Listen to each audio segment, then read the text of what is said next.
Nos amis les ultra riches se font aussi des petits cadeaux de Noël. Alors jusqu'ici, c'était des yachts de plus de 100 mètres de long, des trucs absolument exceptionnels avec un confort et un luxe incroyable. Et on jouait à qui aurait son plus long yacht, excusez-moi. Eh bien, finalement, le yacht, maintenant, c'est dépassé. Les ultra riches ont trouvé une nouvelle passion qui sont les sous-marins. Oui, des sous-marins de luxe, des sous-marins yacht, et vous allez voir, c'est complètement exceptionnel et ça va vous mettre des paillettes dans les yeux.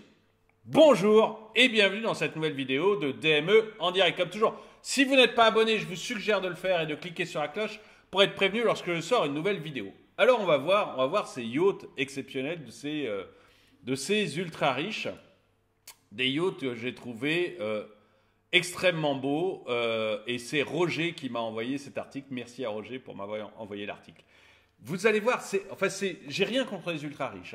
Si vous êtes là, si vous êtes LFI et braqué contre les ultra riches, c'est pas mon cas.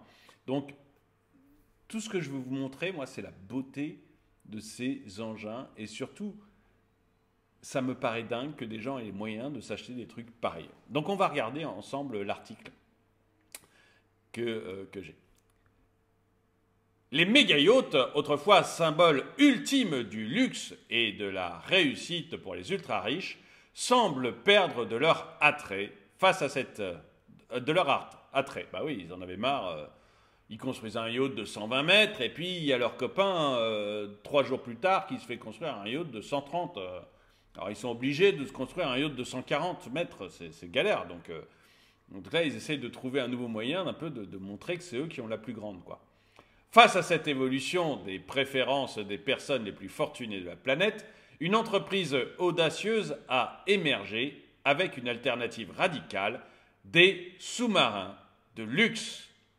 Migaloo Submarines, donc il y a un lien, allez voir, à l'origine du concept révolutionnaire Migaloo M5, a repensé le paysage des loisirs maritimes pour une clientèle à la recherche d'une expérience plus exclusive. Alors on va aller voir exactement ce que c'est que ce Migaloo Submarines.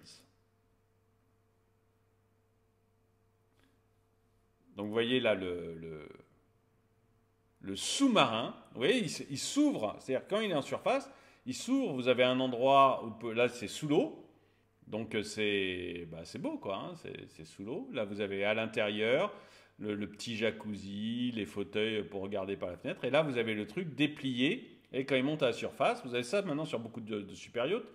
Il y a plein de cales qui s'ouvrent de part et d'autre.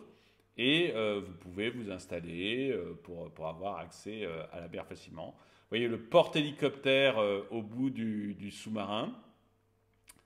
Bon, c'est quand même très beau. Et il y a aussi un mini sous-marin, vous verrez. Mais c'est impressionnant. Bon, on va revenir à l'article de notre ami Bill Gates.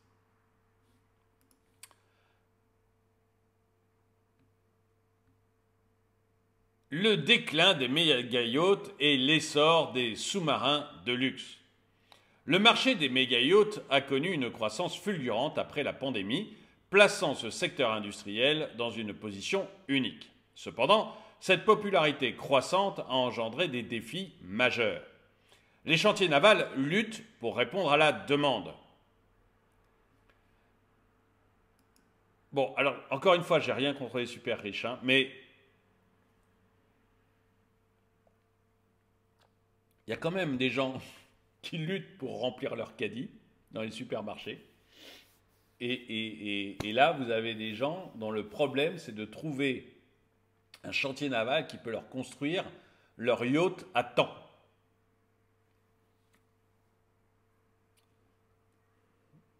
On n'a pas les mêmes problèmes.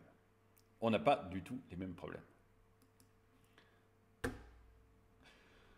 Les chantiers, d'ailleurs, dites-moi dans les commentaires si vous trouvez que c'est indécent, parce qu'il y a sûrement des gens qui doivent trouver que c'est indécent d'être riche à ce point et d'avoir ce genre de problème, entre guillemets.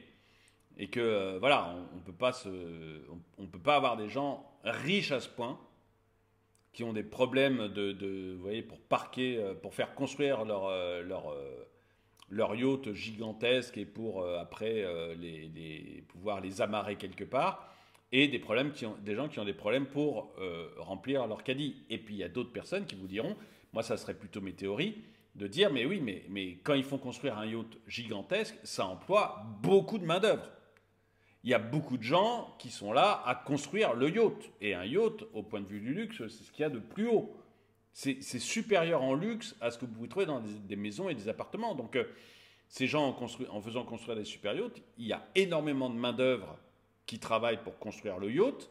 Il y a toutes les matières de métal, de coussins, de bois, etc., qui font travailler aussi plein de filières pour amener ces matériaux un peu luxueux jusqu'au yacht et puis que le yacht puisse se construire. Et puis vous avez toutes les taxes qui sont liées à la fabrication du yacht. Hein, vous avez quand même des taxes importantes sur tout ce qui est construit. Donc il y a des taxes importantes. Après vous avez des taxes quand ils veulent amarrer leurs bateaux dans des ports. Donc ça fait vivre toute une économie.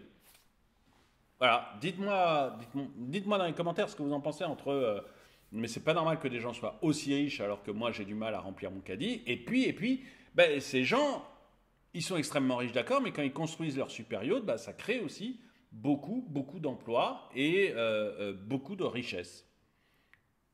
Voilà, dites-moi ce que vous en pensez là-dessus. Donc les chantiers navals luttent pour répondre à la demande, donc il y a quand même pas mal de monde qui se fait construire des super yachts, tandis que les propriétaires de yachts font face à des coûts exorbitants pour sécuriser les places d'amarrage de plus en plus rares. Bah oui, parce qu'un super yacht, vous ne le mettez pas au port à n'importe quel endroit comme un petit bateau de 7-8 mètres, quoi. Hein. Ça demande quand même un sacré espace pour pouvoir le garer, je ne sais pas si on appelle ça, l'amarrer, pour pouvoir l'amarrer. C'est dans ce contexte que l'entreprise Migaloo Submarines a envisagé une alternative inédite, remplaçant les méga-yachts par des sous-marins de luxe. Le Migaloo M5, un hybride novateur entre yacht et sous-marin. Alors je ne sais pas si on voit le M5 sur... ça doit être celui-là, je pense, le M5.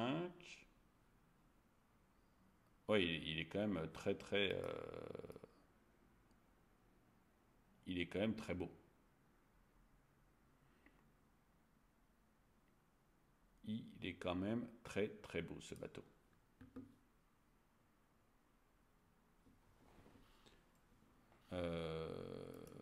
Ou alors c'est celui-là, je ne sais pas. Ah, bah là, il n'y a plus rien. Si, ah bah. Bon, c'est sûr que voilà, ça fait un petit peu rêver. Bon. Donc, un hybride novateur. Le Migaloo M5, conçu comme un hybride révolutionnaire entre un yacht et un sous-marin, a attiré l'attention des aficionados de luxe marin. Cette initiative audacieuse est le fruit du travail acharné des fondateurs de Migaloo Submarine, Christian Gumpol et Christopher Glowing. Bon, on va avancer un peu. Selon les fondateurs, les méga-yachts submersibles sont l'avenir, témoignant de leur confiance dans la viabilité de leur concept. La fiabilité du projet a été discutée et approuvée par Migaloo. Hop, j'avance, c'est pas la peine non plus. Caractéristiques impressionnantes. Ah, alors, on va parler un peu plus de ce sous-marin, ses caractéristiques. Le sous-marin de luxe Migaloo M5 se distingue par ses dimensions imposantes. Longueur 165 mètres. Longueur 165 mètres. Largeur 23 mètres. Tirant d'eau 8 mètres 60.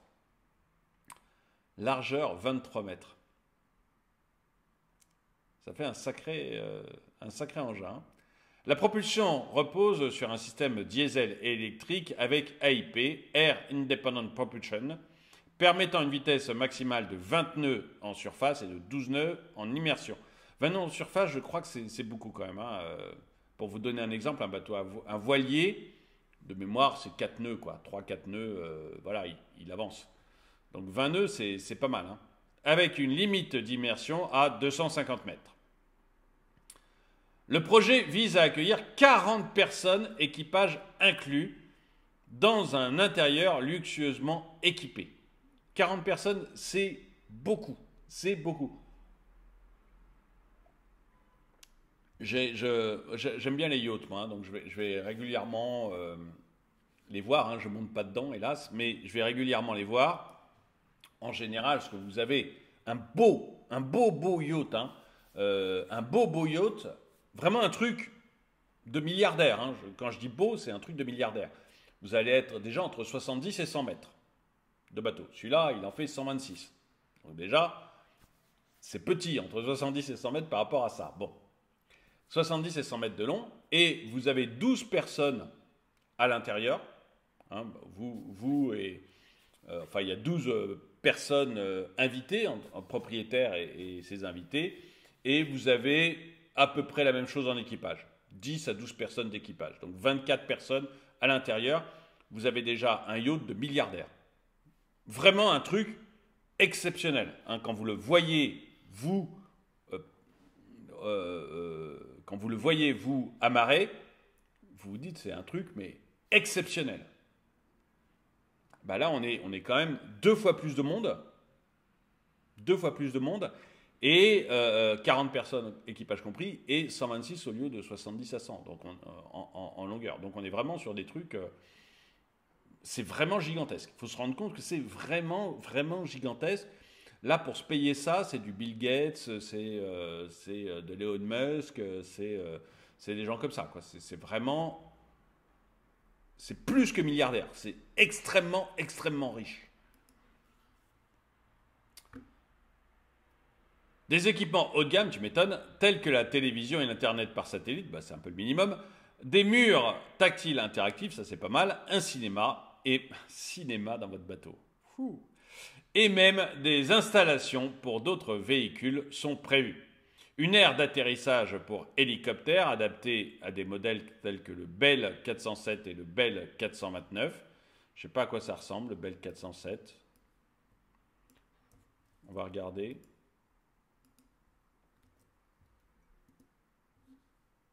Ok.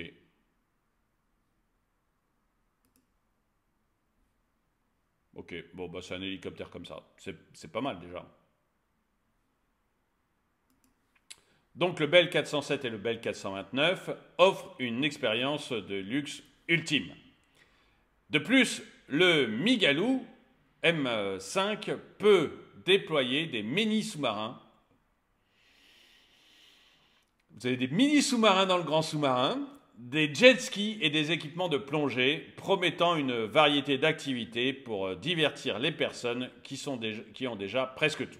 En conclusion, le Migaloo M5 offre une alternative visionnaire aux méga yachts traditionnels, séduisant une clientèle fortunée en quête d'expérience marine ultime. Ce sous-marin de luxe promet de redéfinir les standards de l'industrie en combinant l'opulence des yachts avec l'exclusivité des fonds marins.